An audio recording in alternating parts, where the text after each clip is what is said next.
হে দর্শক, history of রিভাতে স্বাগতম। তো গল্পে যাওয়ার আগে আমাদের এই যাত্রায় আপনিও সঙ্গী হন। দয়া করে চ্যানেলটি সাবস্ক্রাইব করুন এবং একটি লাইক দিয়ে আমাদের অনুপ্রাণিত করুন। আপনার মূল্যবান মন্তব্য আমাদের গল্পগুলোকে আরও সমৃদ্ধ করতে সাহায্য করবে। তাহলে দেরি কেন, চলুন ডুবে যাই আজকের ভালোবাসার গল্পের মায়ায়। নিজের পড়ুয়া ছাত্রী মায়াকে যে বিয়ে করতে হবে সেটা কোনোদিন কল্পনাতেও ভাবেনি। বাবা মা জোর করে ক্লাস 9-এ পড়ুয়া মায়ের সাথে বিয়ে করে দিয়েছে। যে মেয়েকে বিগত 2 বছর ধরে পড়িয়ে আসছি, স্নেহ মমতা দিয়েছি স্টুডেন্ট হিসেবে, সেই মেয়েকে আজ নিজের বউয়ের রূপে দেখতে হচ্ছে। সেটা যেন আকাশ জমিন এক হয়ে যাওয়ার মতন ব্যাপার। মায়া এখন আমার বউ, সেটা ভাবতে গা শিউরে উঠছে। না, আমি মায়াকে বউ হিসাবে মানি না, কোনো দিনও মানব না। বাসার ঘরের সামনে দাঁড়িয়ে আছি। আজ মায়ার সাথে আমার বিয়ে হয়েছে। বাসার ঘরে বসে আছে মায়া। তখনই মায়ের আগমন। কিরে, এখানে দাঁড়িয়ে কি করছিস? ভিতরে বৌমা অপেক্ষা করছে, যা ভিতরে যা। মা, তোমরা আমার জীবনটা শেষ করে দিলে। শেষমেশ নিজের পড়ুয়া স্টুডেন্টকে বিয়ে করতে হলো আমাকে। এর থেকে ভালো ছিল তোমরা আমায় মেরে ফেলতে। তোর জীবন আমরা শেষ করিনি, বরং গুছিয়ে দিয়েছি। এটাতে যদি তোর খারাপ মনে হয় তাহলে কি আর বলার আছে? মা, এটাকে জীবন গোছানো বলে? আকাশ, আমি তোর মা, তোর খারাপ কখনোই চাইবো না। হ্যাঁ, হয়তো অন্য মেয়ের সাথে তোর বিয়ে দিলে তুই মেনে নিতে পারতি, কিন্তু মায়া অনেক ভালো মেয়ে, তাই তোর সাথে ওর বিয়ে দিয়েছি। সে তোকে অনেক সুখে রাখবে। মা, তোমার কথা শুনে মনে হচ্ছে তুমি কোনো স্বার্থপর মা। আমার জায়গা থেকে নিজেকে একবার বসিয়ে দেখো, তারপর বুঝে যাবে যে কতটা বিভ্রান্তিকর পরিস্থিতিতে আছি আমি। আকাশ, তুই আমার স্বার্থপর ভাবিস আর যাই ভাবিস না কেন, একটা সময় তুই নিজেই আমাকে বলবি যে মা, তুমি আমার জন্য বেস্ট পার্টনার চয়েস করেছো। সেটা কখনোই বলবো না। সেটা সময় দেখা যাবে। যা এখন ভেতরে যা, বৌমা অপেক্ষা করছে। আমায় ঠেলে বাসার ঘরে ঢুকিয়ে দিল। মনে হচ্ছে যেন জেলখানার কয়েদি আমি। বাসার ঘরে ঢুকে দেখি মায়া চুপচাপ বসে আছে, মাথায় লম্বা একটা ঘোমটা। ইচ্ছে করছে গিয়ে কয়েকটা ঠাটিয়ে লাগিয়ে দেই। কেন যে আমায় বিয়ে করলো? আমি না হয় মা বাবার জোরাজোরিতে বিয়ে করেছি, কিন্তু সে কেন করলো? সে তো মানা করতে পারতো যে এই বিয়ে করবে না। চরম রাগ হচ্ছে মেয়েটার উপরে আমার। তাও রাগকে কন্ট্রোল করে খাটের দিকে এগিয়ে গেলাম। সারাদিন অনেক ধকল গেছে, একটু বিশ্রাম নেওয়া দরকার। শুতে যাব ঠিক তখনই মায়া চেঁচিয়ে উঠল। স্যার, আপনি কি করছেন? কি করছি মানে? ঘুমাতে এসেছি। স্যার, আপনার কি লজ্জা শরম বলতে কিছুই নেই? একে তো নিজের পড়ুয়া স্টুডেন্টকে বিয়ে করেছেন, দ্বিতীয়ত আবার একই খাটে ঘুমানোর জন্য মনস্থির করেছেন। আপনার উদ্দেশ্যটা কি বলেন তো? এ মায়া, কি সব উল্টাপাল্টা বলছো? হ্যাঁ, তোমার কি সাধে বিয়ে করেছি নাকি? মা বাবা জোর করে তোমার সাথে বিয়ে দিয়েছে।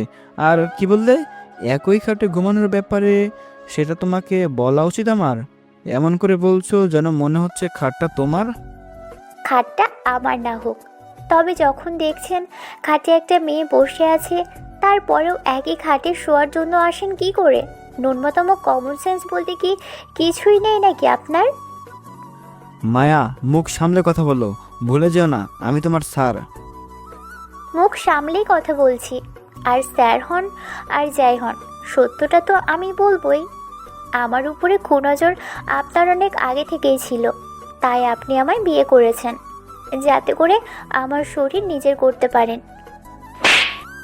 মায়ের মুখ থেকে এসব শুনে নিজেকে আর দমিয়ে রাখতে পারলাম না। ঠাস করে একটা বসিয়ে দিলাম মায়ের গালে। এই মেয়ে, কি বললি তুই? অনেক আগে থেকেই তোর উপরে আমার কোনো জোর ছিল? সাহস তো কম না তোর?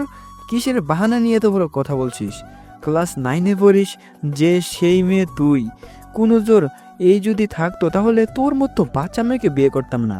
মা বাবা যত জোরাজোরি করুক না কেন, কলেজে পড়ুয়া ভালো দেখে একটা ফিগারওয়ালা মেয়েকে বিয়ে করতাম। তো তাই করতেন, আমার জীবনটা কেন নষ্ট করলেন?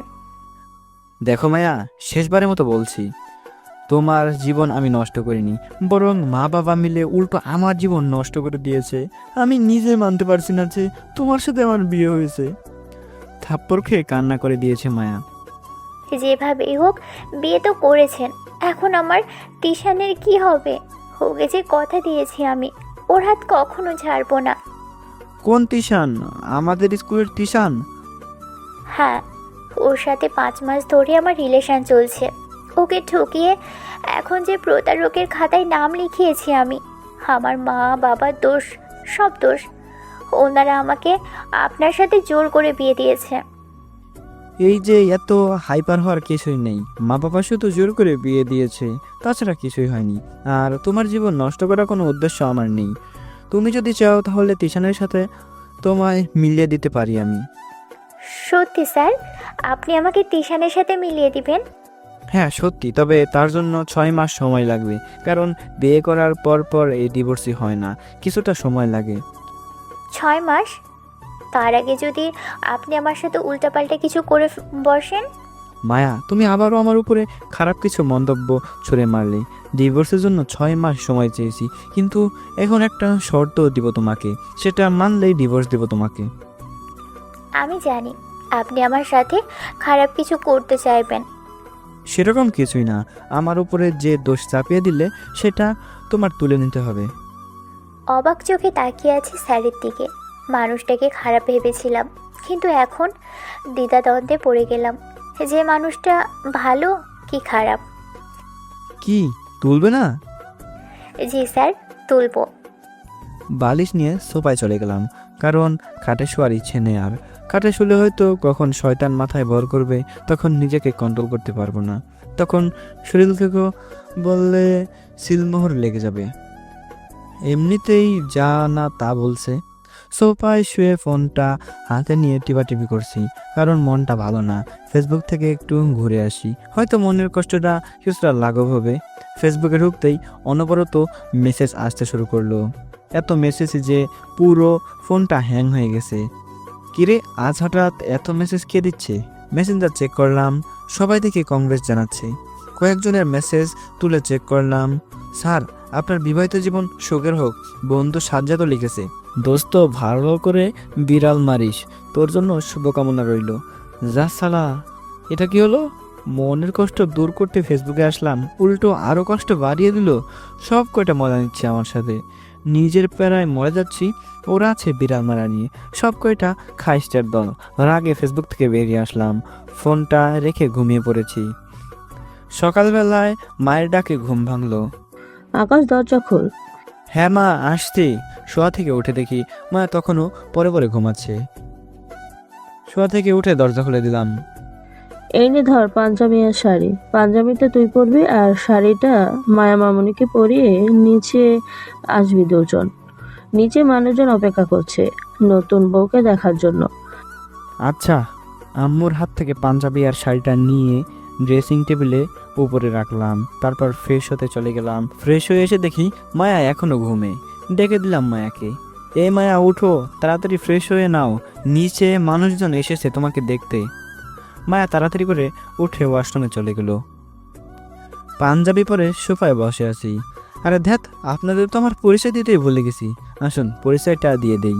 আমি আকাশ মাহমুদ। পড়াশোনা শেষ করে বেসরকারি একটা স্কুলে শিক্ষক হিসেবে জয়েন করেছি। যদিও বাবার অঢেল টাকা আছে, আমার শিক্ষকতা করার কোনো প্রয়োজন নেই, তবুও নিজের পায়ে দাঁড়িয়ে কিছু করার ইচ্ছা ছিল আমার, তাই শিক্ষকতার পেশাটাকে বেছে নিয়েছি আমি। আর মায়ার ব্যাপারে তো অনেকটাই জেনে গেছেন, বাকি গল্পের সাথে থাকলেই সবটা জানতে পারবেন। এবার গল্পে ফেরা যাক। মায়া ফ্রেশ হয়ে বের হয়েছে। এই নাও, শাড়িটা পরে নাও। আমি শাড়ি পরতে পারি না। ওকে, তুমি যতটুকু পারো পরো, বাকিটা আমি ঠিক করে দেব। মায়া শাড়িটা কোনো রকমে পরেছে, তবে শাড়ির কুচি দিতে গিয়ে আটকে গেছে। স্যার, শাড়িটা তো কোনো রকমে পরেছি, তবে কুচিটা দিতে পারছি না। ওকে দাঁড়াও, আমি ঠিক করে দিচ্ছি। মায়ার শাড়ির কুচিটা ঠিক করে দিচ্ছি। কুচি ঠিক করে দিতে দিতে, মায়া, বাসার কেউ যেন না জানে যে তোমায় আমি 6 মাস পর ডিভোর্স দেব, আর ততদিন সবার সাথে মিলেমিশে থেকো। ওকে, তবে 6 মাস মনে রাখবেন কিন্তু স্যার। 6 মাসের 1 মিনিটও বেশি হলে আমি আপনার সাথে থাকবই না। ওকে। তারপর মায়াকে নিয়ে নিচে চলে গেলাম। বাসায় অনেক মানুষ এসেছে নতুন বউকে দেখতে। অনেকটা সময় সেখানে পেরিয়ে গেল। মানুষজন চলে গেলে নিজের রুমে চলে আসি। মায়া নিচেই রয়ে গেল, আম্মুদের সাথে আড্ডা দিচ্ছে হয়তো। এতটা সময় মানুষের সমাগমে থাকায় আমার শরীর ঘামে ভিজে চুপচুপে হয়ে গেছে। ধ্যাত, আবার গোসল করতে হবে। টাওয়ালটা নিয়ে ওয়াশরুমে চলে গেলাম। গায়ে হালকা পানি মেরে আবার জামা কাপড় পরে নিব। টাওয়ালটা পেঁচিয়ে গায়ে পানি ঢালতে শুরু করলাম। সব কিছুর উপরে ওয়াশরুমের দরজা আটকাতে ভুলে গেছি। এমন সময় হুট করে কোথা থেকে জানি মায়া এসে ওয়াশরুমে ঢুকে পড়ে, আর সাথে সাথে আমার শরীর থেকে টাওয়ালটা পড়ে যায়। মায়া ওয়াশরুমের ভিতরে এই অবস্থায় আমাকে দেখতে পেয়ে চোখে হাত দিয়ে সজোরে চিৎকার মেরে ওঠে। তখন আমার খেয়াল নেই যে আমার গা থেকে টাওয়ালটা পড়ে গেছে। মায়া, কি করছো কি? মানুষ শুনলে কি বলবে? আরে স্যার, রাখেন আপনার মানুষ দেখা দেখি। আপনি আগে আমার অ্যামাজন জঙ্গলটাকে ঠিক করেন। অ্যামাজন জঙ্গলে পুরো গাছপালা সহ দেখা যাচ্ছে। মায়ার কথা শুনে শৈলের দিকে তাকিয়ে দেখি আমার শরীর থেকে টাওয়ালটা খুলে নিচে পড়ে আছে। চোখ দুটো গোল আলোর মতো বড় বড় হয়ে গেছে। নিজের শরীরের দিকে তাকিয়ে নিজেকে দেখে নিজেরই ভয় করতে শুরু করলো। আল্লাহ, কি সব গাছপালা পুষে রেখেছি আমি! তাছাড়া তাড়াতাড়ি করে টাওয়ালটা তুলে নিয়ে আমাজন জঙ্গলটাকে ঢেকে ফেললাম। অন্যদিকে মায়া দৌড়ে পালিয়ে গেল ওয়াশরুম থেকে।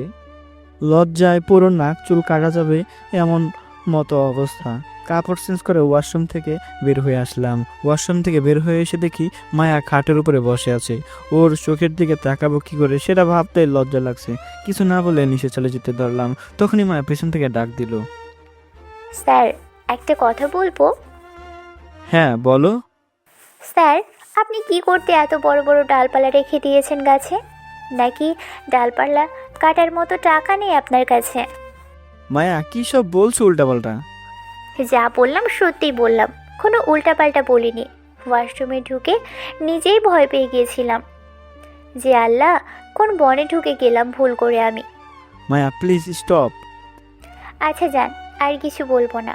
তবে এটুকুই বলবো যে আসার সময় বড় দেখে একটা করাত নিয়ে আসেন ডালপালাগুলো কাটার জন্য। আপনার যে বড় গাছ, ছোটোখাটো জিনিসে ওসব কাটবে না। তাড়াতাড়ি করে নিচে চলে আসলাম, কারণ আমার আর কিছুক্ষণ সময় থাকলে হয়তো মায়া আমার ইজ্জত খেয়ে দেবে। নিচে এসে গাড়ি নিয়ে বের হয়ে গেলাম বন্ধুদের সাথে আড্ডা দিতে। আড্ডায় পুরোপুরি মশগুল হয়ে গেছি। আড্ডার এক পর্যায়ে গিয়ে আমার বিয়ের প্রসঙ্গ আসলো। সবাই মজা করছে আমাকে নিয়ে। বন্ধু সাজ্জাদ তো মুখ ফসকে বেফাস একটা কথা বলে ফেললো। বন্ধু, বাসর রাতে বিড়াল মেরেছিস তো? বিড়াল মারার সময় বিড়ালকে কষ্ট দিসনি তো? নাকি পাকিস্তানি হানাদার বাহিনীর মতো রক্তযুদ্ধ শুরু হয়েছিল? শালা খাইসটা, তুই আজীবন এই খাইসটাই থাকবি। এতই যখন অন্যের বিষয়ে জানার শখ, তাহলে নিজে বিয়ে করে নিলেই পারিস। আরে, আমি তো মজা করছি। আরে রাখ তোর মজা। তোর মজা আমার মেজাজ খারাপ করার কারণ হচ্ছে মরার বিড়াল নিয়ে পড়েছিস তোরা।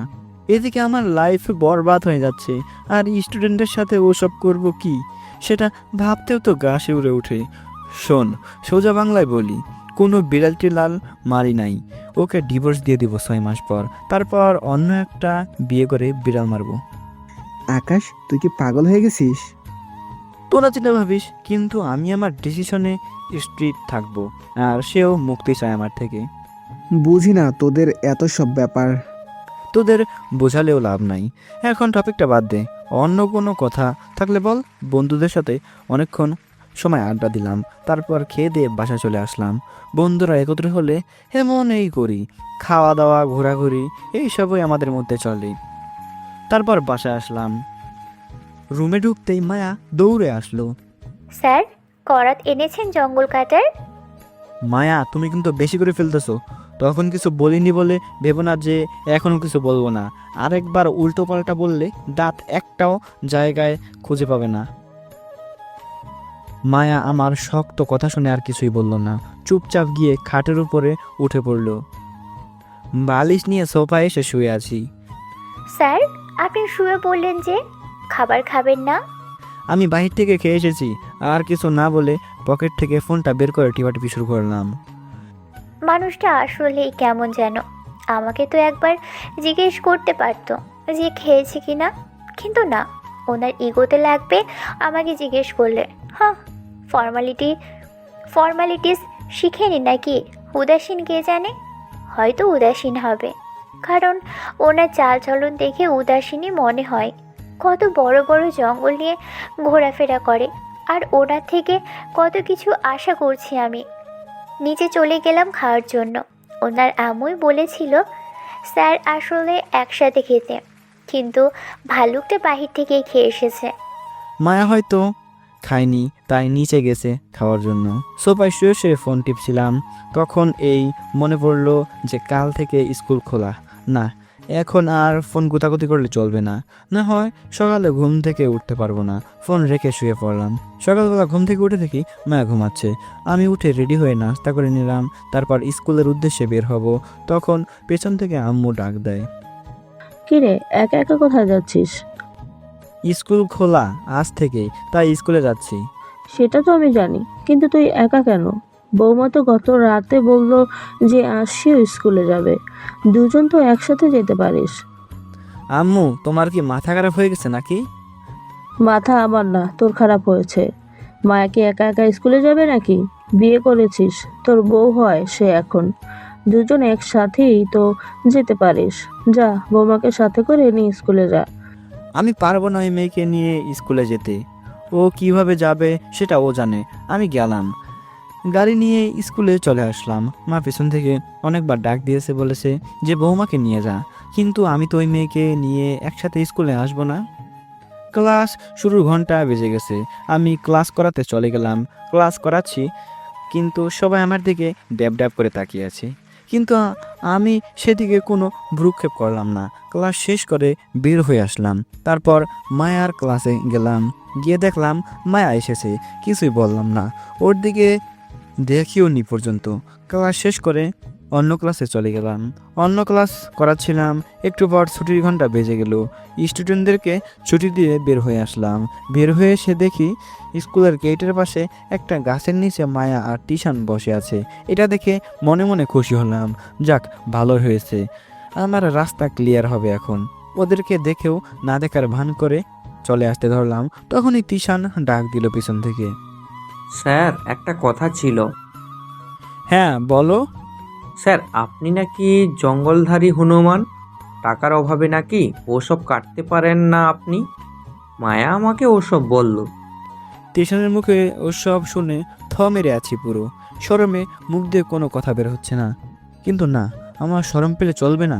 টিশানকে যে একটা শিক্ষা দিতেই হবে। টিশান, এদিকে আয়। জি স্যার, বলেন। কাছে আসতে ঠাস করে একটা থাপ্পড় বসিয়ে দিলাম। তোর কত বড় সাহস, হ্যাঁ, যে আমার বউয়ের সাথে বসে বসে টাঙ্কি মারিস, তাও আবার আমার চোখের সামনে। স্যার, আমরা তো এমনই বসেছিলাম। এই যে স্যার, আপনি ওকে মারলেন কেন? মায়া, তুমি চুপ থাকো। তখনই মায়া আবার রাগ করে আমাকে বলে, কেন চুপ থাকবো? হ্যাঁ, আপনি ওকে মারলেন কেন? আপনার মতন কি সে লজ্জাহীন নাকি? নিজের ছাত্রীকে বউ দাবি করতে আপনার লজ্জা করে না? আবার অন্যের গায়ে হাত দেন। আমি বললাম, লজ্জা কেন করবে? যেভাবেই হোক তোমার আর আমার বিয়ে তো হয়েছে নাকি, আর আইন অনুযায়ী তুমি আমার বউ। কিসের বিয়ে আর কিসের বউ? কিছুই মানি না আমি। আর আপনি ওকে মারলেন কেন সেটার উত্তর দিন। আমাদের রাইট আছে পার্সোনাল সময় কাটানোর। যেখানে আপনাকে আমি স্বামী হিসেবেই মানি না, সেখানে আপনি কোন অজুহাতে ওকে মারলেন? ওকে স্বামী হিসাবে মানো না, ভালো কথা। আর আমি স্বামী দাবি করতেও আসবো না, কিন্তু স্যার হিসাবে তোমাদের শাসন করতেই পারি। বাকি সব স্যারদের মতন আমাকে ভেবো না যে স্কুলের মধ্যে এমনভাবে প্রাইভেট সময় কাটাবা। আর আমি তোমাদের কিছুই বলবো না। শিক্ষক হিসেবে আমার উচিত যে তোমাদেরকে নৈতিকতা শিক্ষা দেওয়া। স্যার হয়েছেন বলে অনেক কিছুই বলে ফেললেন। আপনার কাছে এদিকে ধরা আমরা। তবে এটা মাথায় রাখবেন, যদি স্বামী হিসেবে কাউকে মানি, তাহলে সেটা তিশানকেই মানব। মায়ার কথা শুনে আরও রাগ উঠে গেল। ছেলেটা আমার ইজ্জত নিয়ে টান দিল। সেখানে মায়া ওর সাপোর্ট করছে। খুব মুখ ফুটেছে মায়া তোমার। হ্যাঁ, দাঁড়াও, তোমার বড় বড় কথা আমি বের করছি। বাসায় চলো আজকে। হাত ধরে টেনে এনে গাড়িতে বসালাম। আমার নামে উল্টাপাল্টা বলেছিস তো? ওই ছেলেকে আজ খালি বাসায় চল। হাই স্পিডে গাড়ি ড্রাইভ করছি। আল্লাহ, উনি আমার উপরে যেভাবে রেগে গেছেন, আল্লাহ না জানি বাসায় গেলে কি করে। তবে হ্যাঁ, আমাকে মারলে আমি ওনার আম্মুকে অ্যামাজন জঙ্গলের কথা বলে দিব, যে কয়েক বছর ধরে ওসব জঙ্গল পুষে রেখেছে। বাসায় এসে পৌঁছেছি, গাড়ি থেকে নেমে সাইডে দাঁড়িয়ে আছি। মায়া নামতেই খপ করে ওর হাতটা ধরে ফেললাম। চল তুই আজকে। তারপর টেনে ঘরের ভিতরে নিয়ে গেলাম। কিরে তুই এমন রেগে মেগে কোথা থেকে আসছিস? কি হয়েছে তোর? বৌমা কিছু করেছে? কি হয়েছে সেটা তোমাদেরকে বলা যাবে না, তবে এই মেয়েকে আজ মেরে তক্কা বানাবো। আন্টি প্লিজ আমাকে বাঁচান। আমি বলছি উনি কেন রেগে আছেন। আমি ওনার অ্যামাজন বনের কথা আমার এক ফ্রেন্ডকে বলেছিলাম, সেটা আমি গতকাল দেখেছি। আমার ফ্রেন্ডকে কেন বললাম সেটা নিয়ে উনি রেগে গেছেন। কিসের আমাজন, কিসের বন? কিছুই তো বুঝলাম না। এগুলো কি বৌমা? মায়া আরও কিছু বলতে যাবে, তার আগে ওর মুখ চেপে ধরলাম। আম্মু কিছু না, তোমরা এসব বুঝবে না। মায়ের মুখ চেপে ধরে ওকে রুমে নিয়ে আসলাম, এনে রুম আটকে দিলাম। এবার কই যাবা তুমি? আমার ইজ্জত নষ্ট করো? হ্যাঁ, দাঁড়াও তুমি। তারপর কোমর থেকে বেলটা খুলে ফেললাম। এটা দিয়ে মেরে আজকে সারা শরীর ফাটিয়ে ফেলবো তোমার। স্যার প্লিজ আমায় মারবেন না, আর কোনো দিনও এসব কথা কাউকে বলবো না। না হবে না, লাতকে ভূত বাতাসে নিহি মান্তি। তোমাকে না মারলে হবে না। ভয়ে কান্না করে দিয়েছে মায়া। প্লিজ স্যার, এবারের মতো মাফ করে দিন, আর কোনো দিনও এমন করব না। মেয়েটার কান্না দেখে মায়া লেগে গেল, ভয়ে ফুপিয়ে ফুপিয়ে কান্না করছে। আচ্ছা যাও, তোমাকে মারবো না, কিন্তু ওইসব কাজ আর করবে না। কোনো শব্দ নাই, কান্না করেই চলেছে। কান্নার গতিবেগ যেন ধীরে ধীরে বেড়েই চলেছে। ও আল্লাহ, মারবো বলেছি তাতে এভাবে কাঁদছে। আল্লাহ, না জানি মারলে কিভাবে কান্না করতো। এমন সময় দরজার বাহির থেকে আম্মু ডাক দেয়। আকাশ দরজা খোল। আল্লাহ, এবার তো শেষ আমি। মায়ের কান্নার আওয়াজ আম্মুর কানে একবার গেলে হাজারটা কথা শোনাবে আমাকে। মায়া প্লিজ স্টপ, এবার কান্না থামাও প্লিজ। না, আমি কান্না থামাবো না। আম্মুকে বলবো যে আপনি আমাকে ধমক দিচ্ছেন। কিভাবে মায়ের কান্না থামাবো মাথায় আসতেছে না। কিছু ভেবে না পেয়ে মায়ের ঠোঁট জোড়া চুমু বসিয়ে দিলাম। মায়া আমার দিকে চোখ বড় বড় করে তাকিয়ে আছে। দূর, এত কিছু দেখার সময় না এখন, আগে আম্মুর হাত থেকে বাঁচি। আম্মু অনেক ডাকাডাকি করলো, কিন্তু সাড়া পেল না। পরে চলে গেল। এদিকে মায়ের ঠোঁট জোড়া যে দখল করে রেখেছি, সেই দিকে কোনো খেয়ালই নেই আমার। হারিয়ে গেছি কোনো এক নেশার রাজ্যে। কতটা সময় মায়াকে জুড়ে ধরে চুমু খেয়েছি তা উপরলাই জানেন। একটু পরেই হুঁশ ফিরল। আল্লাহ, এ কি করছি আমি? সাথে সাথে মায়াকে ছেড়ে দিয়ে দূরে সরে গেলাম। মায়া আমার দিকে ঘৃণার নজরে তাকিয়ে আছে। মায়া সরি, বিশ্বাস করো, কিভাবে যে এমনটা করেছি তা নিজেও জানি না। আপনি আসলেই মানুষ না, স্যার নামের নরপশু আপনি। নিজের স্টুডেন্টের উপরে জোর খাটাতে আপনার একটুও গায়ে বাঁধলো না। মায়া বিশ্বাস করো, তখন তুমি থামছিলে না দেখেই এমনটা করেছি, কিন্তু কখন যে নেশাটা লেগে গেছে সেটা নিজেও বলতে পারি না। প্লিজ আমায় ভুল বুঝো না। আপনাকে কোন নামে সম্বোধন করব তা আমি জানি না, কারণ স্যার নামটাকে কলঙ্ক লাগিয়ে দিয়েছেন আপনি। তবুও স্যার নামে সম্বোধন করছি। স্যার, আপনি আসলেই ভালোর মুখোশ পরে সবার সামনে ঘুরে বেড়াচ্ছেন। ভিতর থেকে আপনি একটা হায়না। যেখানে তিশানের সাথে আমার রিলেশন, তাকেও শরীর স্পর্শ করতে দিইনি, সেখানে আপনি তো পুরো ঝাঁপিয়ে পড়েছেন আমার উপর। আপনার শরীরের প্রতি লোভ বেশি। আজকের পর আপনার জন্য মনের মধ্যে শুধু ঘৃণায় পুষে রাখবো। মায়ের কথা শুনে চোখ দুটো নিচে নামিয়ে ফেললাম। সে আমায় নির্লজ্জ প্রমাণ করে দিল। এরপর আর ওর চোখের দিকে তাকিয়ে কথা বলার সাহস করতে পারবো কিনা কে জানে। জানি না কি কারণে আমি ওর সাথে এমন আচরণ করেছি। এমন কোনো খারাপ ইচ্ছাই আমার ছিল না। জীবনের প্রথম কারো ঠোঁটে ঠোঁট রেখেছি, হয়তো ঘোরটা সামলাতে পারিনি। নজরটা নিচের দিকে করে রুম থেকে বের হয়ে নিচে চলে গেলাম। দুপুরই হয়ে এসেছে। নিচে নামতে মা বলল, কিরে তোরা দুটোকে খাওয়ার জন্য এত করে ডেকে এলাম, কিন্তু কোনো সারা শব্দ পেলাম না। ঘটনা কি? না তেমন কিছু না, দুজনে কথা বলছিলাম তাই হয়তো শুনতে পাইনি। আচ্ছা ধর নে, খেতে বসে যা। আমি বৌমাকেও খেতে আসতে বলছি। মা, আমার একটু কাজ আছে, আমি পরে খাবো, তোমরা খেয়ে নাও। আর মায়াকেও খেয়ে নিতে বলিও। সে কি রে, কাজ আছে ভালো কথা, কিন্তু খেয়ে তো যাবি।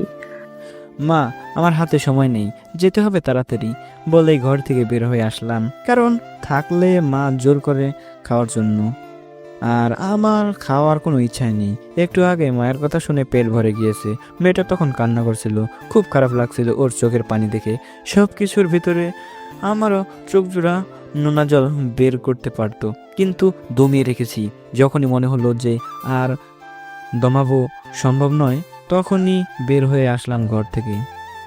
মাকে মিথ্যা বলেছি যে কাজ আছে, অথচ কোনো কাজই নেই আমার।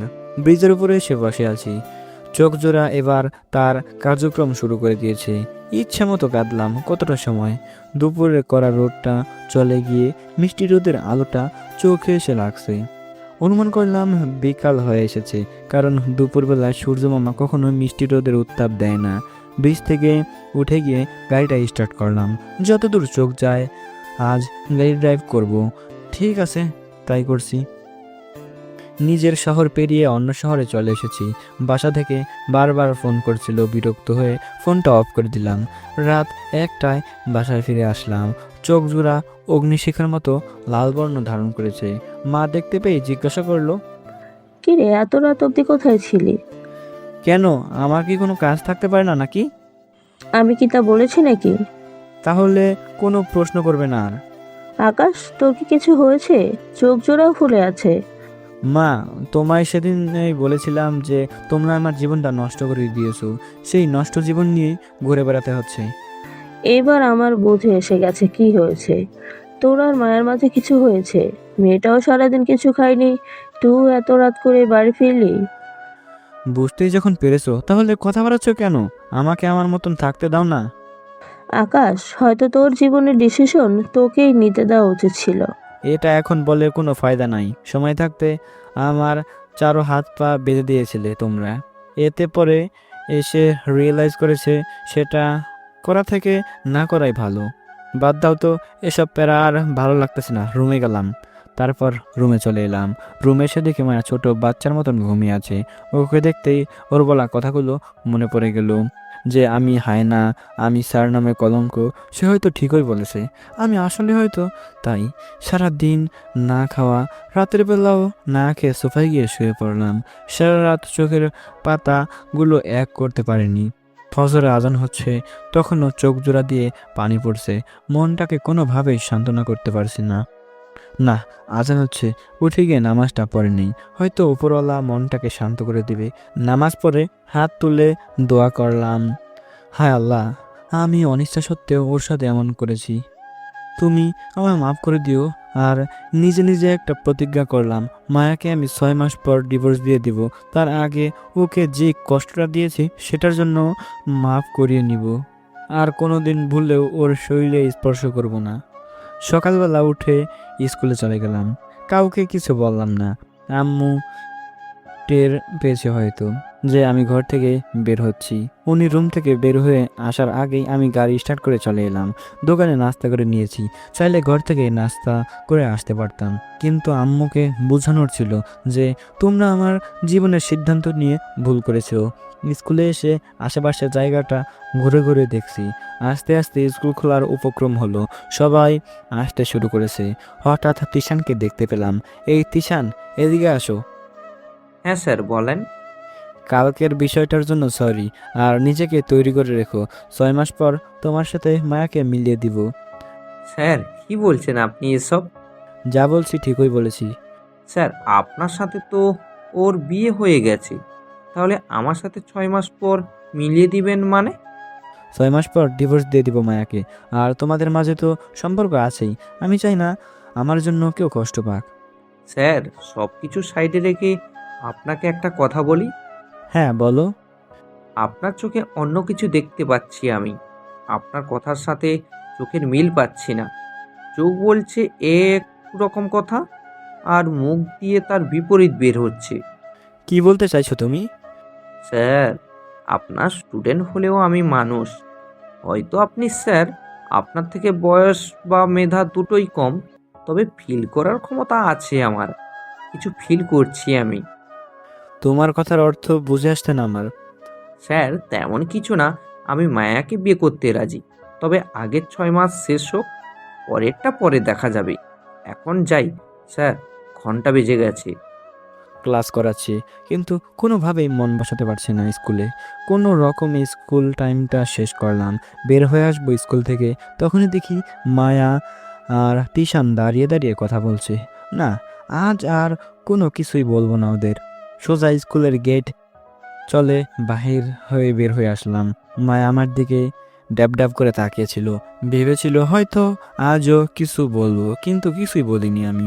এসে গাড়িতে উঠে পড়লাম, গাড়ি স্টার্ট করব, তখনই আমার প্রাণপ্রিয় স্টুডেন্ট মাহি আমায় ডাক দিল, যে পড়ালেখায় খুব ভালো। পুরো স্কুলে কেউ যদি থাকে প্রাউড করার মতন, তাহলে একমাত্র মাহি আছে। হ্যাঁ মাহি, কিছু বলবে? স্যার, পড়ার বিষয়ে একটু সাজেশন দরকার ছিল। হ্যাঁ বলো। মাহির সাথে পড়ার বিষয়ে আলোচনা করছিলাম। অন্যদিকে মায়া আর তিশান সেই জায়গাটায় দাঁড়িয়ে গল্প করছে। তিশান, তোমার সাথে একটা জরুরি কথা আছে। তুমি শুনলে একদম অবাক হয়ে যাবে। মানুষটা আমার সাথে কী করেছে জানো? তার আগে তোমার সাথে আমার কিছু কথা আছে। তুমি শুনলে হয়তো আমার থেকেও বেশি অবাক হবে। কি কথা?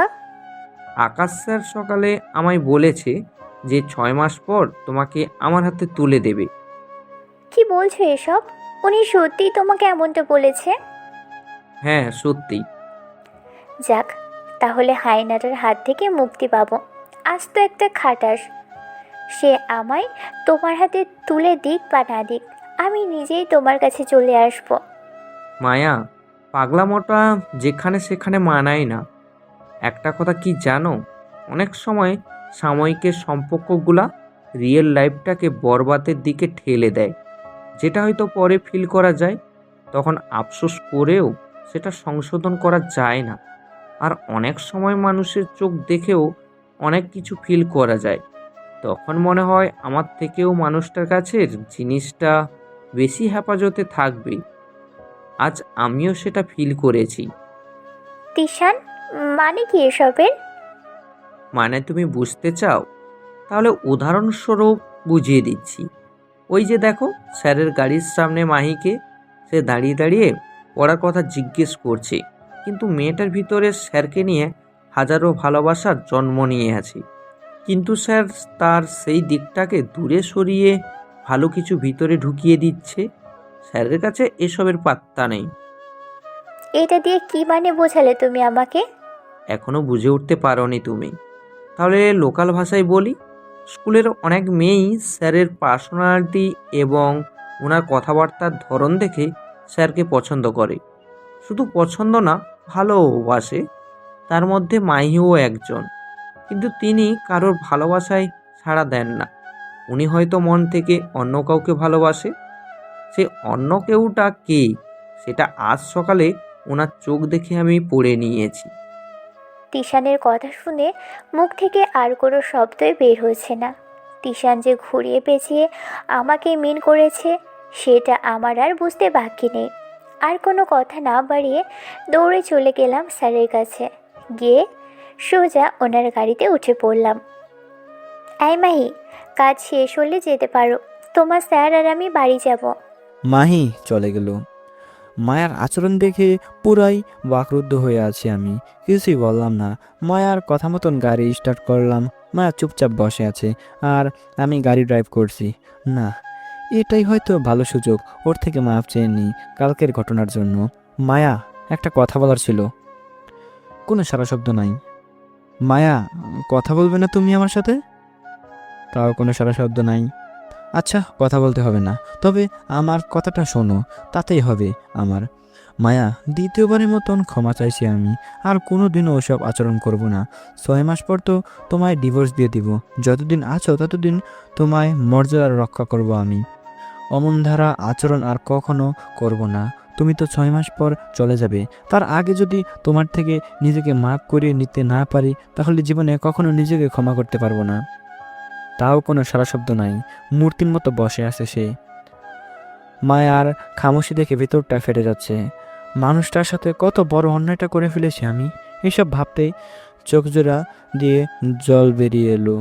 চোখের পানিটা মুছে নিলাম সাইড করে, যাতে সে দেখতে না পায়।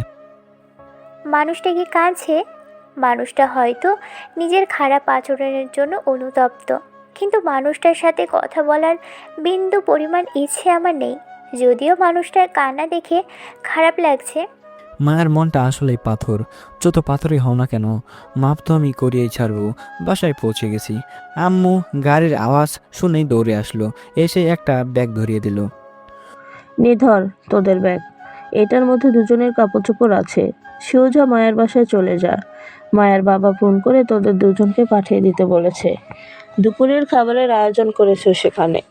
কোনো কথা বললাম না, চুপচাপ গাড়ি স্টার্ট করে মায়াকে নিয়ে ওর বাবার বাড়ি চলে আসলাম। অনেক মানুষ জামাইকে দেখতে এসেছে। সেখানে পৌঁছাতে সবাই এগিয়ে আসলো, খুব আপ্যায়ন করছে আমার। নতুন জামাই বলে কথা, কিন্তু ভিতরে ভিতরে তো আমি ঠুকরে মরছি। আমাকে একটা রুমে বসানো হলো, চুপচাপ বসে আছি। মায়ের কাজিনরা এসে আমার সাথে টুকিটাকি কথা বলার চেষ্টা করছে। আমিও ভদ্রতার খাতিরে টুকিটাকি কথা বলছি। একটু পর মায়া আমার রুমে আসে, এসে চুপচাপ আমার পাশে বসে আছে। হুট করে ওর এক কাজিন এসে আমার জোরে ধরলো আর বলতে লাগলো, দুলাভাই, আপনি না সেই কিউট। আমি তো পুরো এটা দেখে মায়া সেই রেগে গেল। আলিশা, তুই ওনাকে ছাড়, না হয় কিন্তু কান গরম করে ফেলবো। কাজিনটা সাথে সাথে আমাকে ছেড়ে দেয়। হাই, আপনি আমার রুমে আসুন। বলে হাত ধরে টানতে টানতে রুমে নিয়ে গেল। চোখগুলো আগুনের লাভার মতন জলজল করছে তার। রুমে নিয়ে ঠাস ঠাস করে একটা থাপ্পড় লাগিয়ে দিল গালে।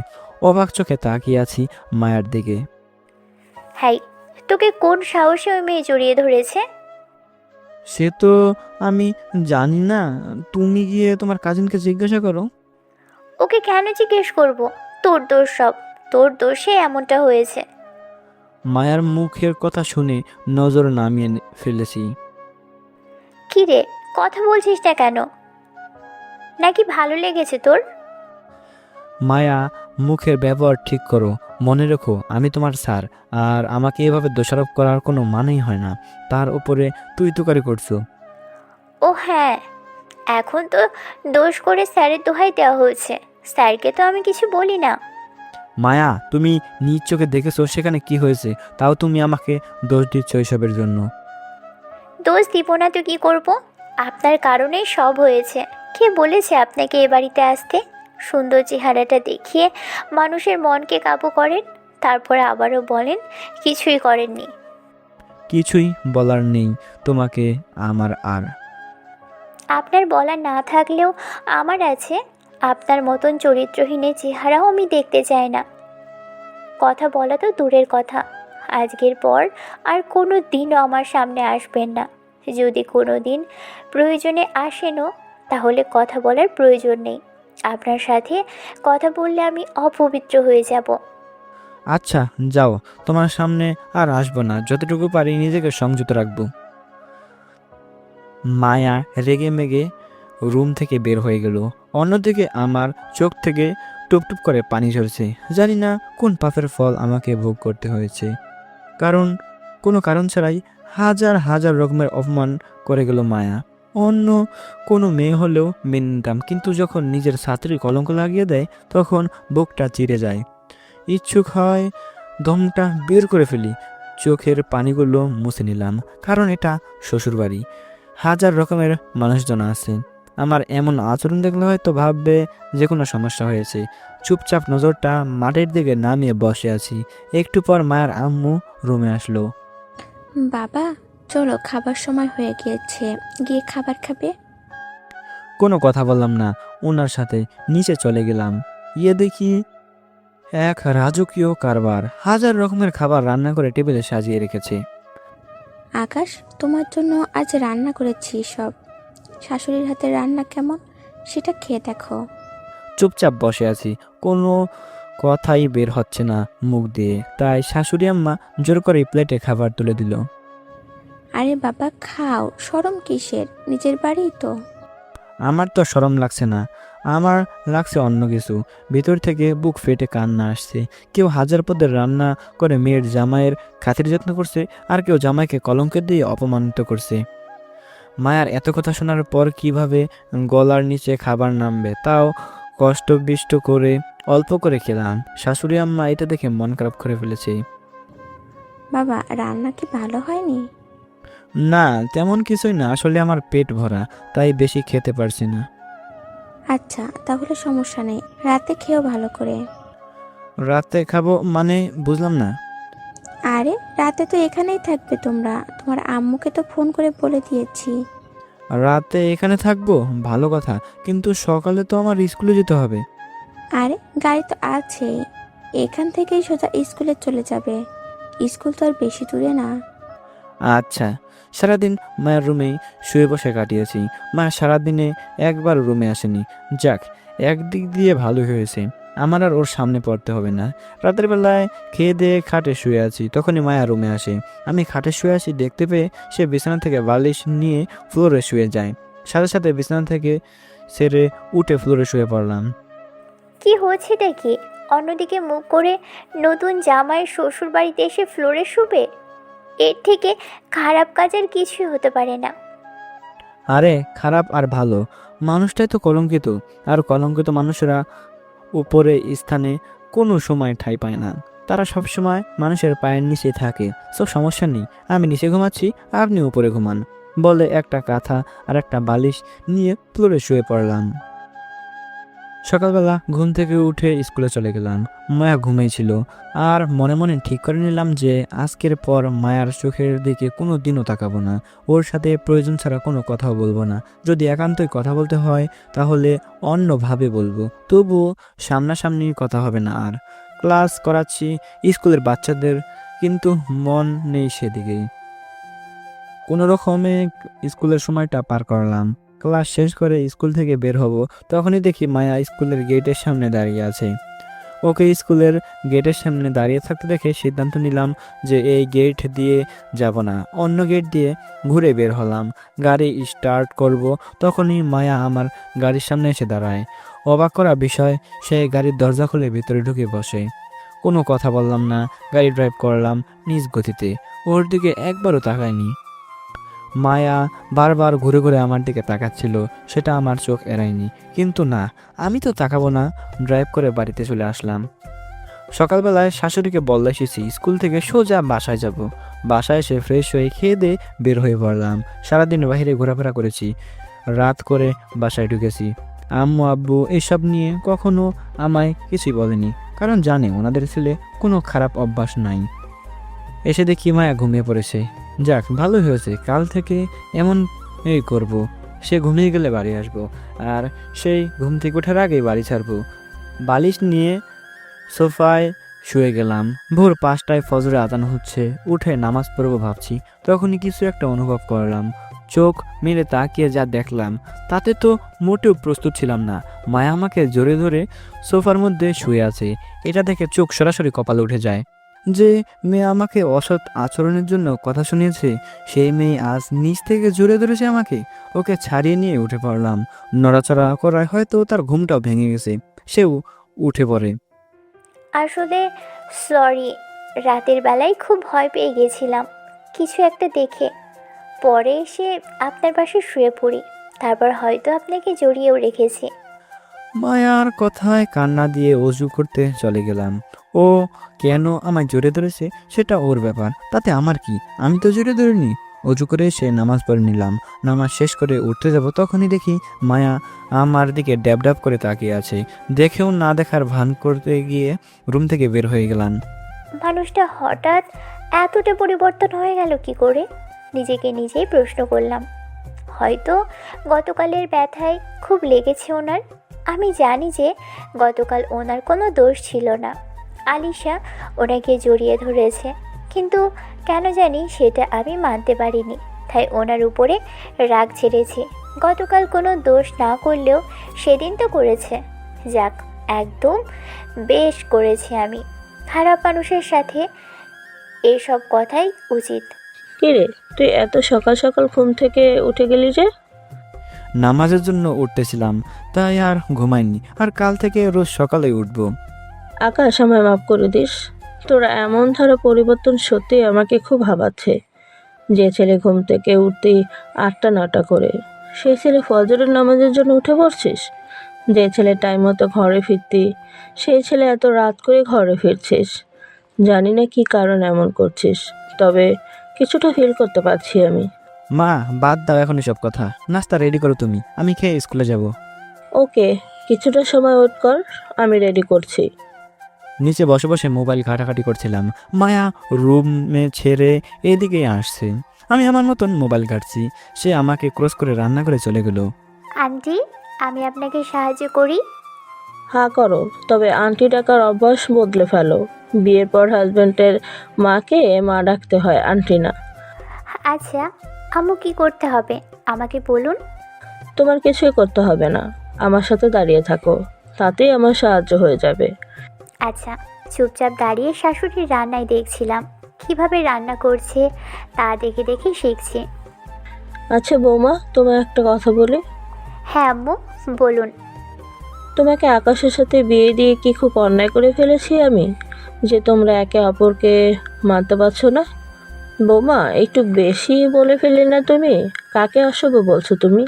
যে কিনা কোনো দিনও কোনো মেয়ের সাথে রিলেশনশিপে জড়ায়নি, যে কিনা কোনো মেয়ের সরলতার আঘাত করেনি, তাকে অশুভ বলছো তুমি, তাও আবার তার মায়েরই সামনে। সেটা উনি করেছেন কি করেন নাই, সেটা উনি আর ওনার আল্লাহ ভালো জানবেন। আকাশ আর ওর আল্লাহ যদি ভালো জানে, তাহলে তুমি ওকে অপবাদ দিয়ে নিজেকে ছোট প্রমাণ করছো কেন? চুপ করে আছি ওনার কথা শুনে। কিভাবে বলবো আমি যে আপনার ছেলে আমার শরীরে জোর খাটিয়েছে? বোমা, তোমার চুপ করে থাকা আমাকে বিভিন্ন কিছু ইঙ্গিত করছে, সেদিকে আমি আঙুল তুলব না। তবে একটা কথা মনে রেখো, আজ যাকে অপবাদ দিলে সেই মানুষটার জন্য একসময় কেঁদে কেটে মরবে তুমি।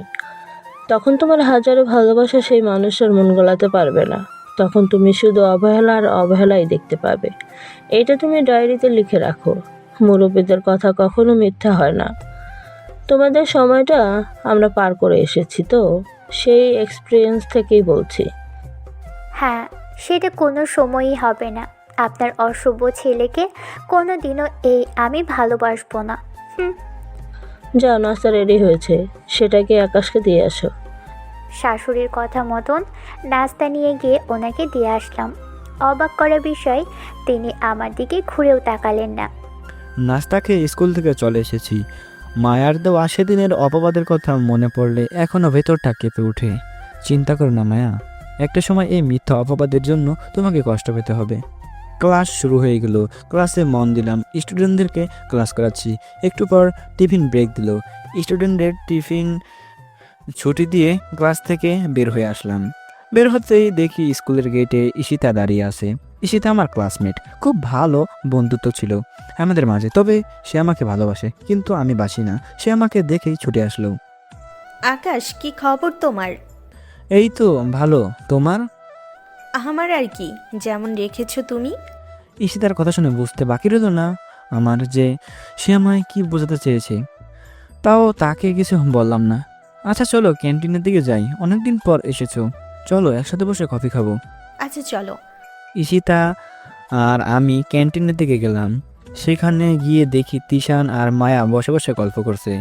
আমি দেখেও না দেখার ভান করে থাকলাম। ঈশিতার সাথে কথা বলছি, কিন্তু তারা হয়তো ঈশিতা আর আমাকে দেখেছে। দেখলে দেখুক, আমাদের কি, আমরা আমাদের মতন কথা বলছি। তিশান, দেখছো আকাশ স্যারকে? গতকাল তো খুব বলেছিলে যে আকাশ স্যার এমন, আকাশ স্যার অমন, কিন্তু আজ দেখে নাও ওনার চরিত্র কেমন। স্ত্রীকে রেখে অন্য মেয়ের সাথে লুতুপুতু করছে। দেখেছো কেমন হেসে হেসে কথা বলছে?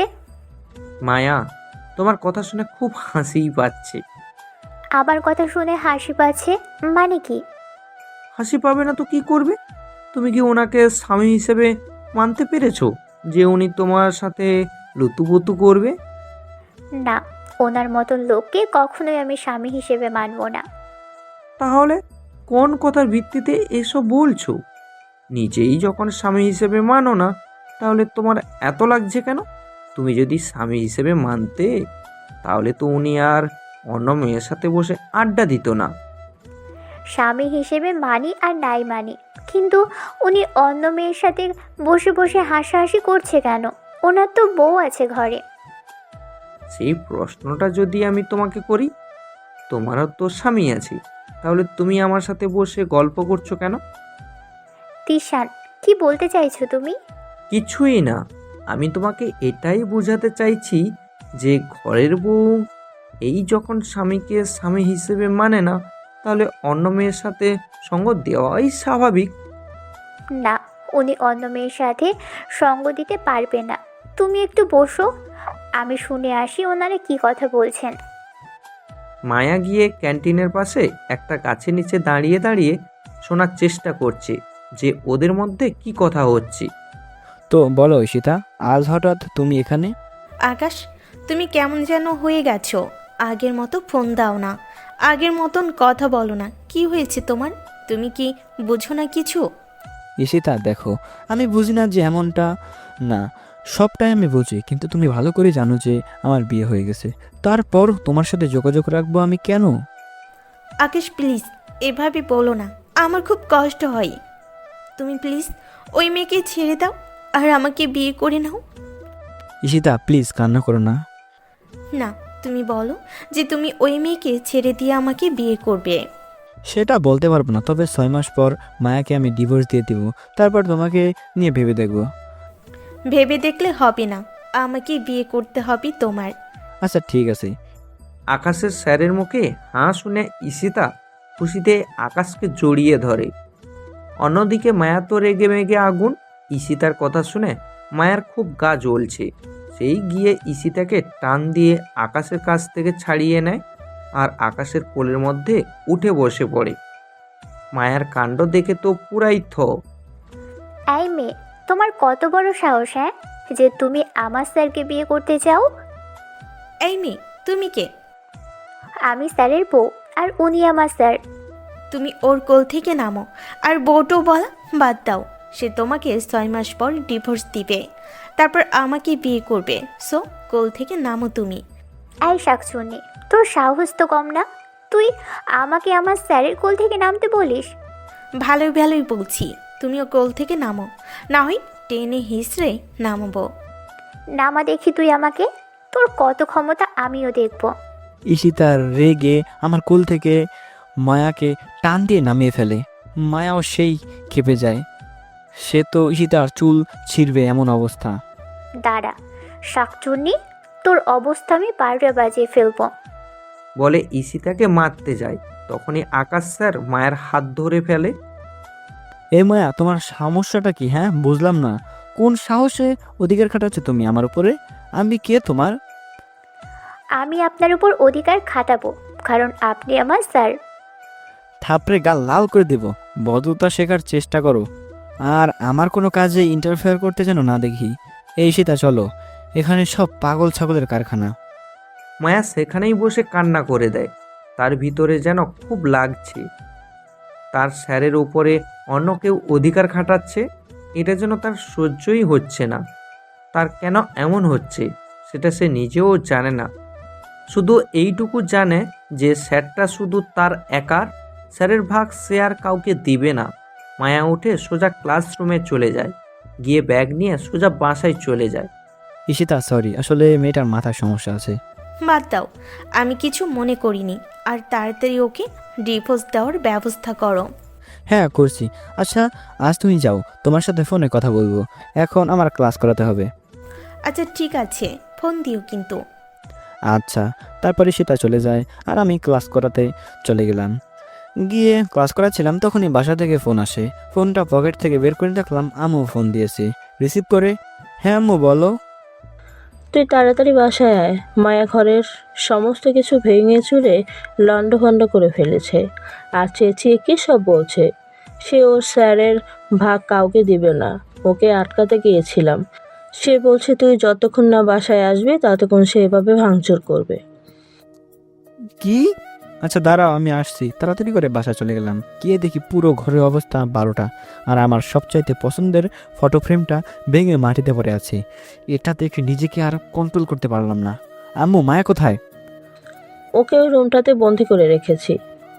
ওকে, মজা দেখাচ্ছি আমি। রুমটাতে গিয়ে মায়ার চুলের মুঠি ধরে ঠাস করে কয়েকটা থাপ্পড় বসিয়ে দিলাম। সে আমার দিকে অসহায় চোখে তাকিয়ে আছে। ওর অসহায়ত্ব দেখে আরও রাগ উঠে গেল। পাশেই বিছানার ঝাড়ু ছিল, সেটা দিয়ে ইচ্ছা তরফ মারতে শুরু করলাম। জানোয়ার, তোর কত বড় সাহস, তুই আমার ফটো ফ্রেম ভাঙছিস? ভেঙেছি, বেশ করেছি, আরও ভাঙবো। আপনাকে ওই মেয়ে জড়িয়ে ধরলো কেন? সেটা দিয়ে তোর কাজ কি? তুই কে হোস আমার যে তোকে কৈফিয়ত দিতে হবে আমার? ও হ্যাঁ, আমি আপনার কে হই যে আপনি আমাকে কৈফিয়ত দিবেন? হ্যাঁ সেটাই তো, তোকে কোনো কৈফিয়ত দেওয়ার প্রয়োজন নেই আমার। আর সে আমার ভবিষ্যৎ বউ, ওকে বিয়ে করে সংসার করব আমি। সো আমাদের কোনো কিছু নিয়ে আর মাথা কামাতে আসবি না। ওকে স্যার, ভুল হয়ে গেছে আমার। আজকের পর আর কোনো দিনও আপনার বিষয় নিয়ে মাথা ঘামাবো না। মাফ করে দিবেন আমাকে। বলে রুম থেকে কান্না করতে করতে বের হয়ে যায়। মায়ার এমন দারুণ আচরণ দেখে থ হয়ে জায়গার মধ্যে দাঁড়িয়ে আছি। মায়ার হঠাৎ কি হলো? এমন উদ্ভট আচরণ করছে কেন সে? আমাকে কলঙ্কের দাগ দিয়ে সে নিজেও আমার কলঙ্কে জড়াচ্ছে। ধ্যাত, কিছুই মাথা ঢুকছে না। কাজের মহিলাকে ডাক দিয়ে বললাম ঘর পরিষ্কার করতে। আর আজ আমি রুমে চলে গেলাম। আজকে আর স্কুলে যাওয়া হবে না। রুমে গিয়ে শুয়ে আছি, একটু পর আম্মু আসে। তোদের দুজনের জীবনটা নষ্ট করে দিলাম আমি। জানি না ভুলের মাসুল কি করে দিব আমি। আম্মু বাদ দাও এখন এসব কথা, আর যা হয়েছে ভুলে যাও। বাকি সামনে কিছু হলে সেটা দেখা যাবে। ওকে খেতে চল, খাবারের সময় হয়ে এসেছে প্রায়। আচ্ছা যাও, আসছি। আর মায়া কোথায়? নিচে তো দেখলাম না, হয়তো ছাদে গেছে। আচ্ছা তুমি খাবার রেডি করো, আমি ওকে নিয়ে আসছি। আম্মু চলে গেল। আমি রুম থেকে বের হয়ে ছাদে গেলাম মায়াকে আনার জন্য। এই তুমি এখানে দাঁড়িয়ে কি করছো? কোনো জবাব নাই। কথা বলছো না কেন? হঠাৎ এই ফোফানির আওয়াজ কানে আসলো। মনে হচ্ছে যেন কেউ কান্না করছে।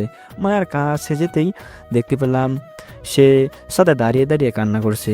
এই মায়া, তুমি কান্না করছো কেন? সেটা আপনার জানতে হবে না। আমার জানতে হবে না মানে? এটা কেমন ধরনের কথা বললে তুমি? যা বলেছি শুনতেই পেয়েছেন, তাও আবার কথা বলছেন কেন? কি আমায় মেরে ফেলতে, কি আমায় মেরে মন ভরেনি আপনার? আরও মারতে ইচ্ছে করছে আমাকে? তাহলে এক কাজ করুন, আমাকে ধরে ছাদ থেকে ফেলে দিন, তাহলেই হয়ে যাবে। মায়ার কথা শুনে ভিতরে কেমন যেন মোচড় দিয়ে উঠল। আল্লাহ, কি বলছে সে? আমার খারাপও লাগছে খুব। ওকে মারায় হয়তো খুব ব্যথা পেয়েছে সে। হাতগুলো কেমন ফুলে আছে। মেয়েটার কান্না দেখে যেন নিজেরই কান্না চলে আসবে, এমন মতন অবস্থা। আর কথা না বাড়িয়ে ঠুস করে টান দিকে নিয়ে মায়াকে নিজের বুকে নিয়ে নিলাম। এই মেয়ে, এত পাগলি কেন তুমি? হ্যাঁ, আমাকে মেরে আপনার মন শান্তি হয়নি তাই না, যে আমাকে আবার পাগল বলছেন? ওয়াল্লাহ, তুমি আমায় তুলে নাও। মায়ের কথা শুনে হাসবো না কাঁদবো তা ভেবেই বুঝতে পারছি না। না, মেয়েটাকে শান্ত করা উচিত। ঠোঁটজোড়া একদম ওর ঠোঁটের কাছে নিয়ে গেলাম। তারপর ওর ঠোঁটজোড়ায় ডুবিয়ে দিলাম নিজের ঠোঁটজোড়া। মায়া আমার পিঠে খামচি দিয়ে ধরেছে। মনে হয় যেন চামড়া ভেদ করে নখগুলো ঢুকিয়ে দেবে। বেশ কিছুক্ষণ পর মায়াকে ছেড়ে দিলাম। সে তো রেগে মেগে আগুন। স্যার, আপনি আমার সাথে এসব কি করেন? আর তার থেকেও বড় কথা, আপনি না ঈশিতা নাকি ওই শাকচুনিটাকে বিয়ে করবেন? তাহলে আমায় কাছে টানছেন কেন? ওটা তো 6 মাস পর করব, যখন তোমার সাথে আমার ডিভোর্স হবে তখন ঈশিতাকে বিয়ে করব। কিন্তু এখন তো তুমি আছো। আর আজকে কেমন যেন আমার বউ বউ লাগছে, তাই আর লোভ সামলাতে পারিনি, ঠোঁট ডুবিয়ে দিয়েছি তোমার ঠোঁটে। একদম বাজে কথা বলছেন এটা আপনি। অন্য কাউকে বিয়ে করবেন বলে ভরসা দিলেন, কিন্তু কাছে টানছেন অন্য মেয়েকে।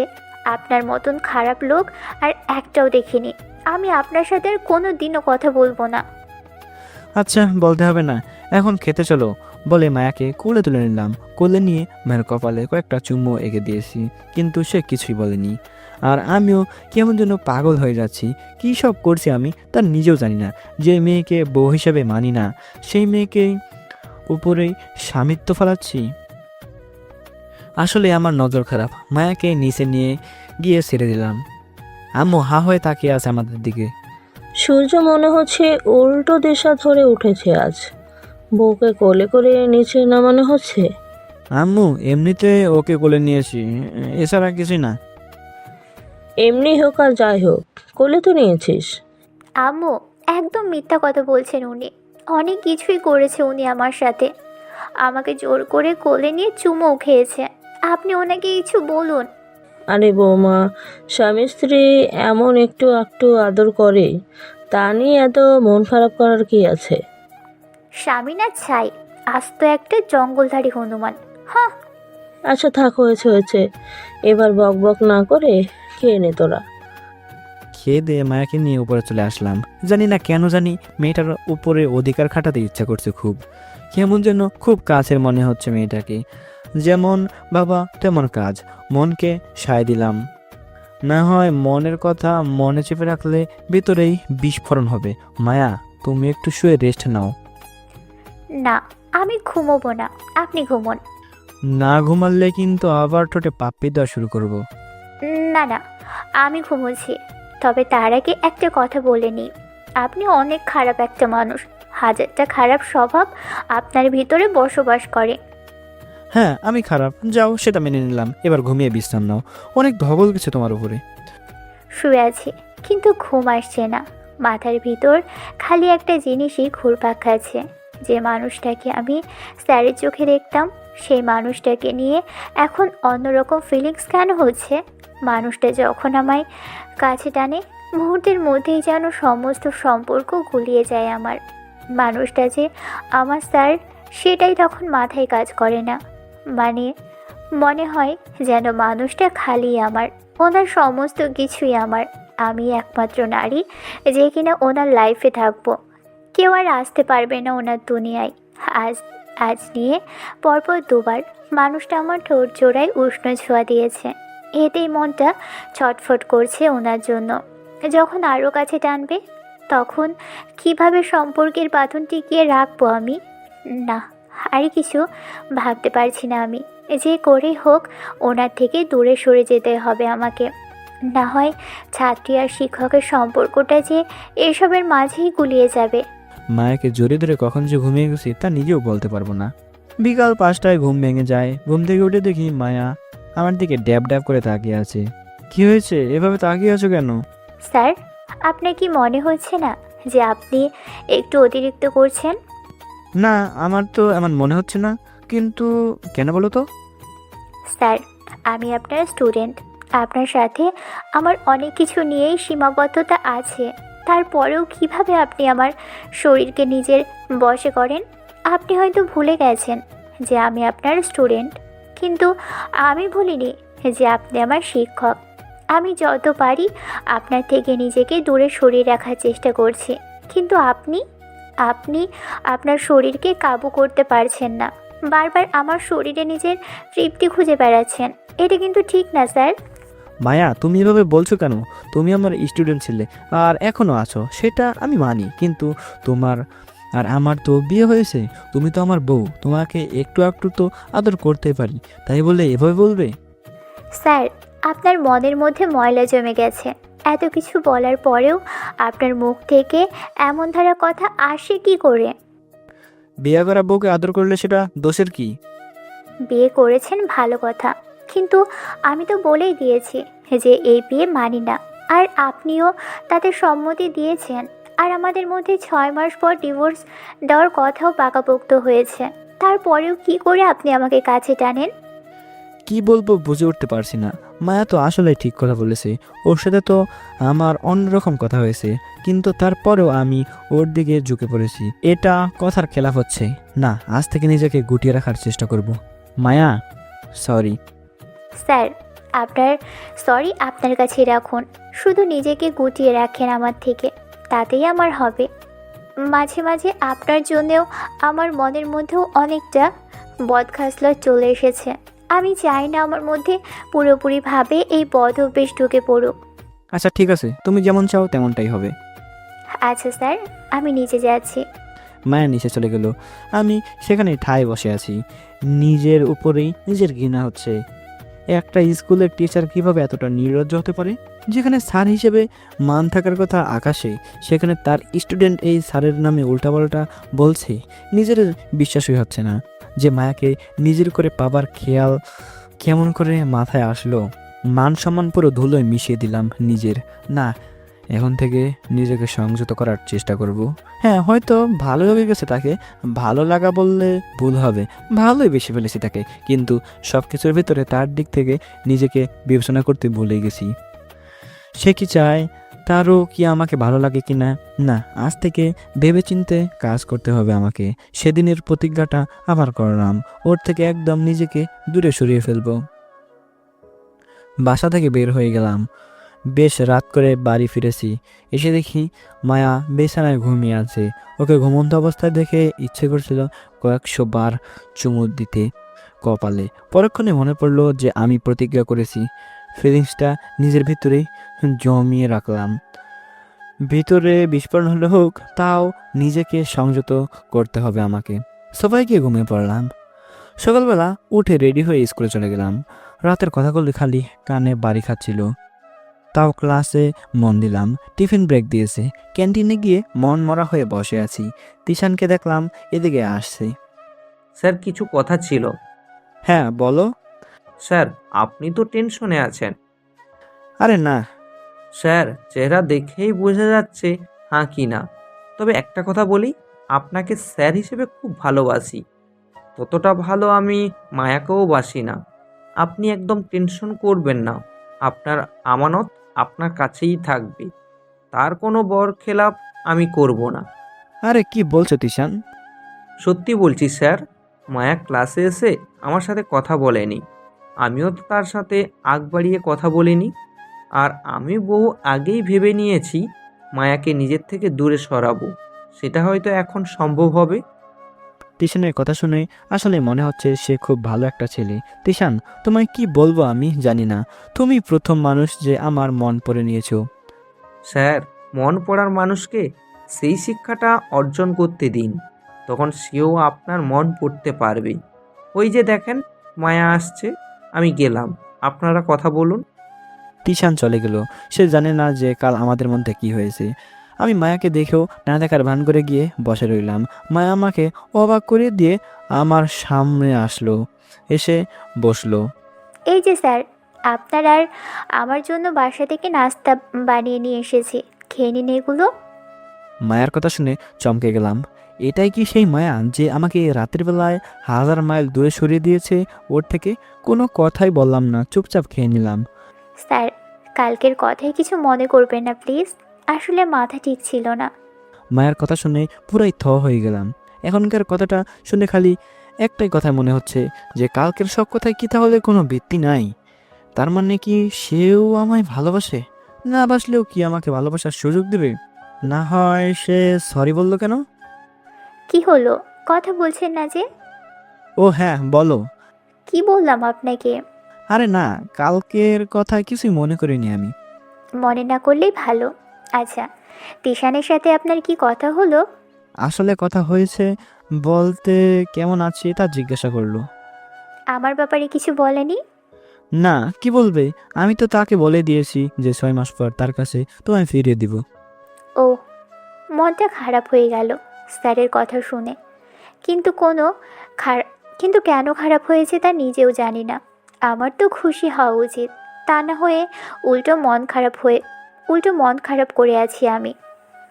চলো, ঘন্টা বেজেছে, তোমার ক্লাস করাতে হবে। আমার ক্লাসে দেরি করে যাওয়া চলবে না। খাটাস কোথাকার! কোন দিন লাগে যে ওনার ক্লাসে দেরি করে গিয়েছি? ক্লাস করাচ্ছি, বারবার মায়ের দিকে চোখ যাচ্ছে। নিচের ভিতরে কেমন যেন ফিল হচ্ছে, তা বলে বোঝাতে পারবো না। বারবার ঘুরে ঘুরে তাকাচ্ছি যে তার কারণে মায়া আমার দিকে চোখ রাঙিয়ে তাকালো। এবার তো খুশির লাভ দিয়ে উঠবো এমন মতন অবস্থা। আমার হাবভাব বুঝতে পেরে মুখ ভেঙচি কেটে অন্যদিকে তাকিয়ে রইল। ইচ্ছে করছে ওকে সবার সামনে কোলে তুলে নিয়ে শাসন করতে, যে এইভাবেই কেন ভেঙচি কাটলো। ক্লাস শেষ করে গাড়ি স্টার্ট করে বসে আছি। মায়া কখন আসবে সেটা খেয়াল করছি, বারবার ঘুরে ঘুরে। আমি শিওর মায়া আজকে আমার সাথে বাসায় যাবে। ঠিক তাই হলো। সে এসে গাড়িতে বসে পড়লো। গাড়ি ড্রাইভ করছি, তখনই হুট করে বলল, স্যার, আপনি না লুচুর শেষ সীমানা। ক্লাসে কেমনভাবে ট্যাপ ট্যাপ করে তাকিয়েছিলেন আমার দিকে, সবাই এটা দেখে মুখ চেপে হাসছিল। হাসলে হাসুক, বউয়ের দিকে তাকিয়েছি, অন্য কারোর দিকে তো তাকায়নি। কচুর বউ, আমাকে বিব্রতকর অবস্থায় ফেলে আবার বউ দাবি করা হয়েছে। মায়ের কথা শুনে মনের মধ্যে শুধু লাড্ডু ফুটছে। তাহলে কি কাল রাতের ভাবনাটা কিছুটা ঠিক? মায়া হয়তো আমার উপরে উইক হচ্ছে, খুশিতে গান গাইতে ইচ্ছে করছে। না, বেশি এক্সাইটেড হওয়া যাবে না, পরে এমনভাবে আকাশ থেকে ফেলবে যে কোমরের হার আর একটাও জায়গা মতন খুঁজে পাবো না। বাসায় চলে এলাম। আসার পথে গাড়ি সাইড করে ওর জন্য আইসক্রিম কিনে নিলাম। সে দেখেনি।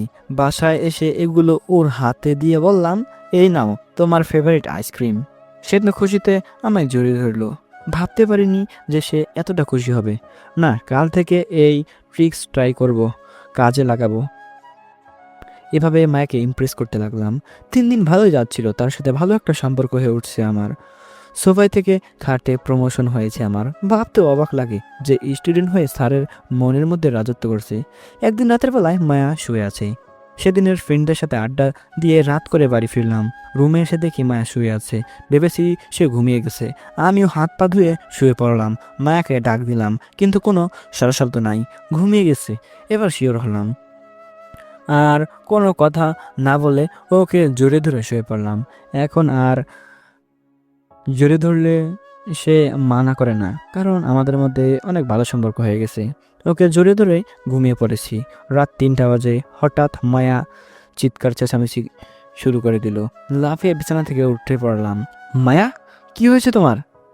আই লুইচ্চা, বদমাইশ, শরীর খেকো, তুই আমাকে জড়িয়ে ধরার সাহস কোথা থেকে পেলি?